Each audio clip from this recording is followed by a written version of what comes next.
Hi, everyone, and welcome to the Photographic Memory Podcast. I'm excited to welcome to the program Dr. Shannon Panzo. Dr. Shannon, what's going on? Hey, we're having a great day here again, here in Australia. How you doing today? Always great. Always great to talk to you, especially.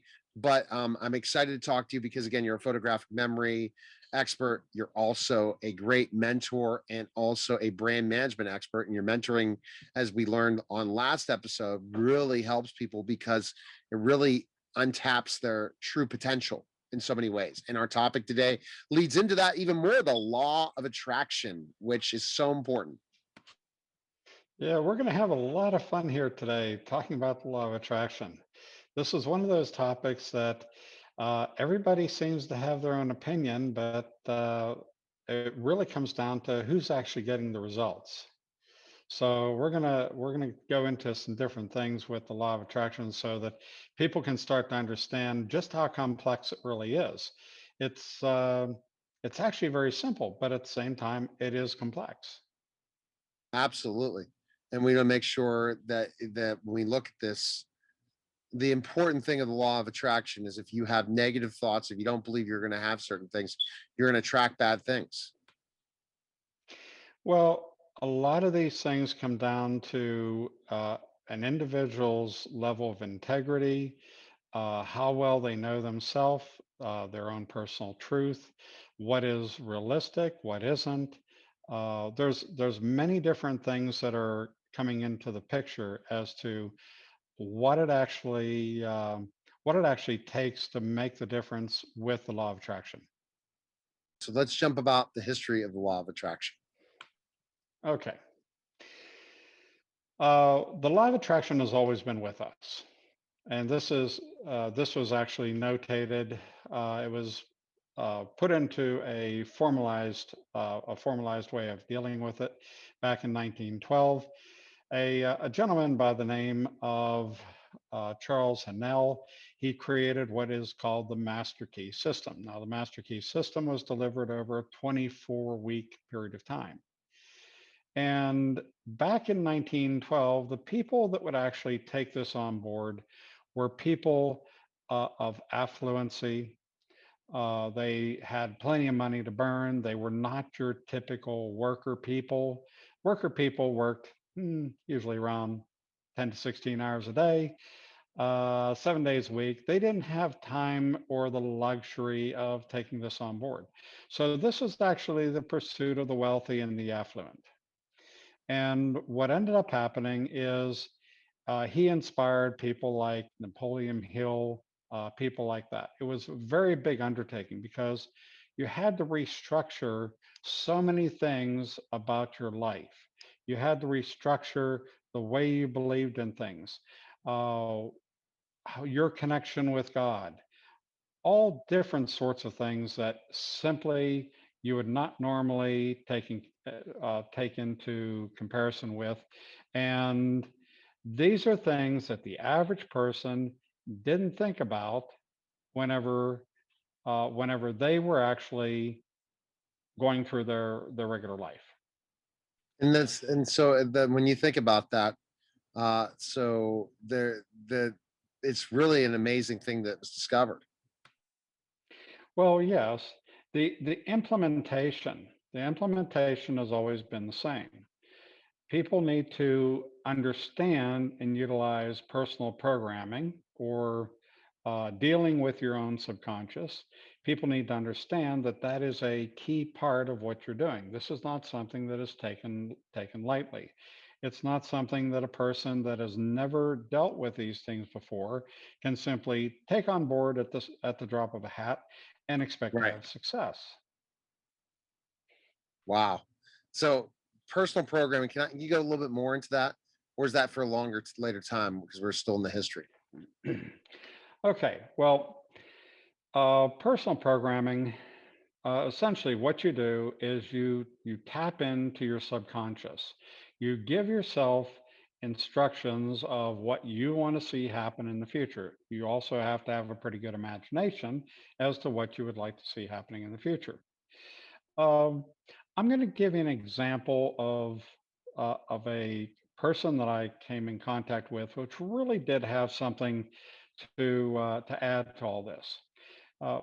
What this gentleman was is he was a corporate goal setting coach.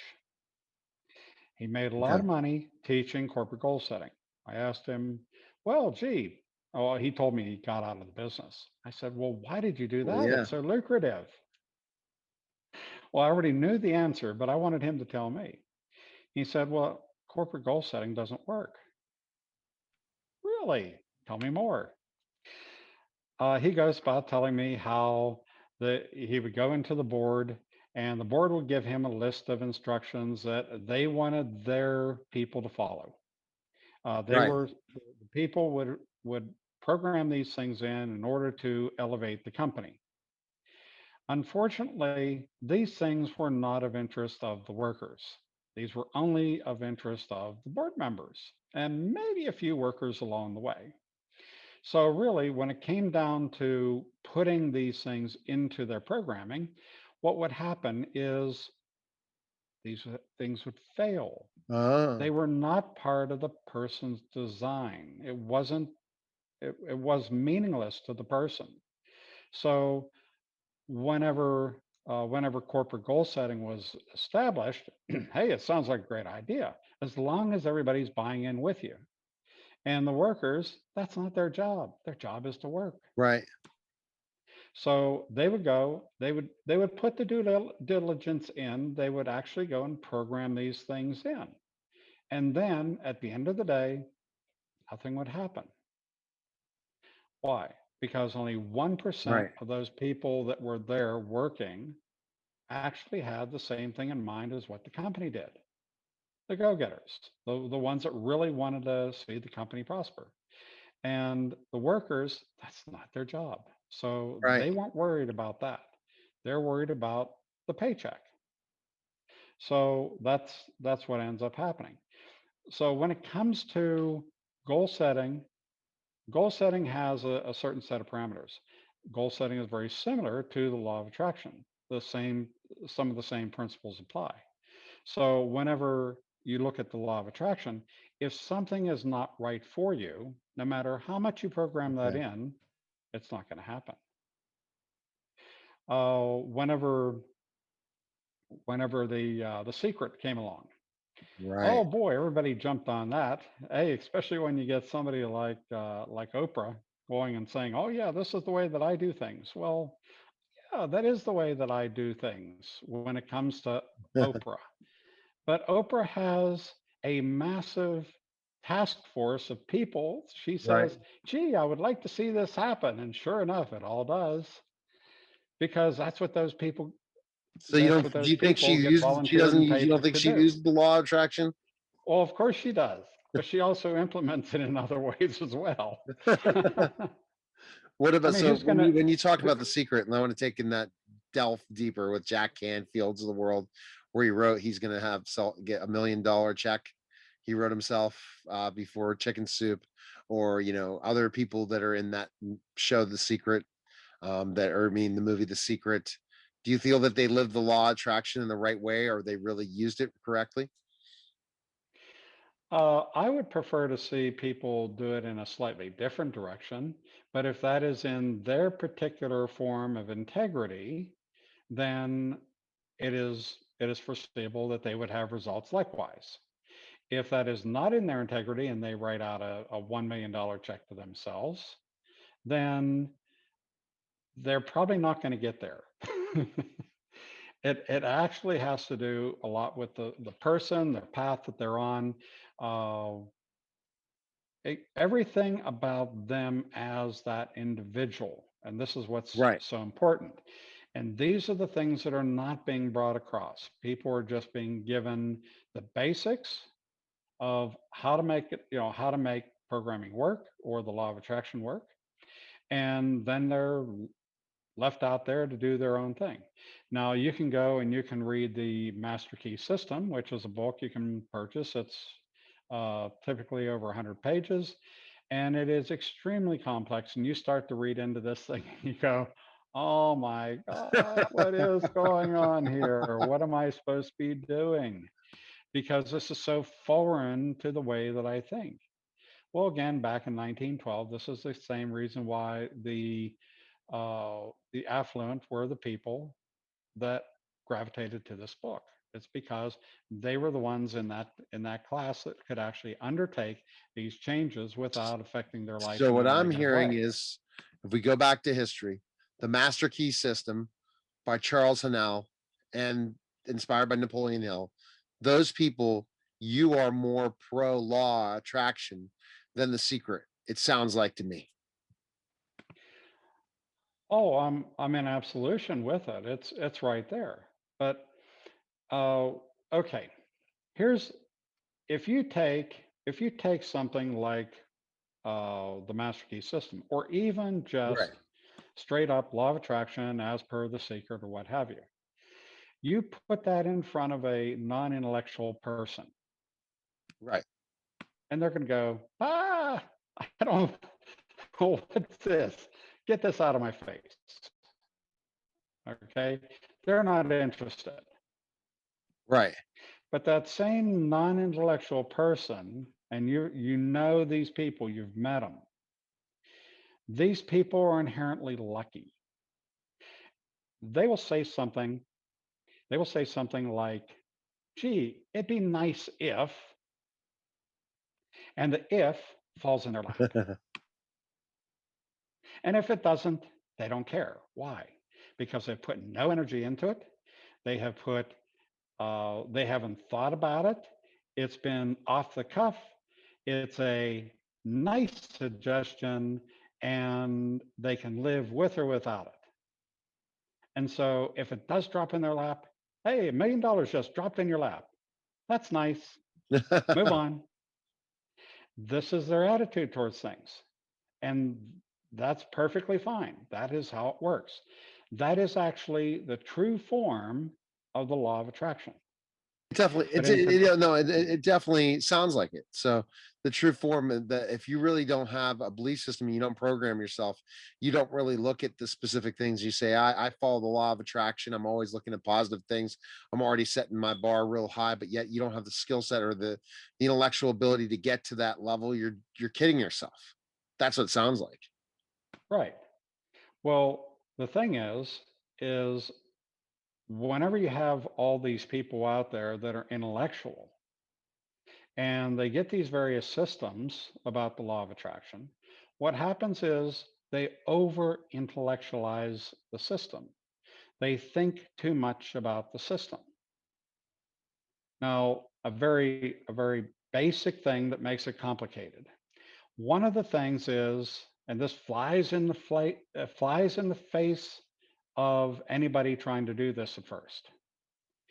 This is a leap of faith. You have to jump into Correct. the river, okay? And you don't know how deep that river is. You don't know how wide it is. You don't know how long it is. You have to jump into the river and go for it.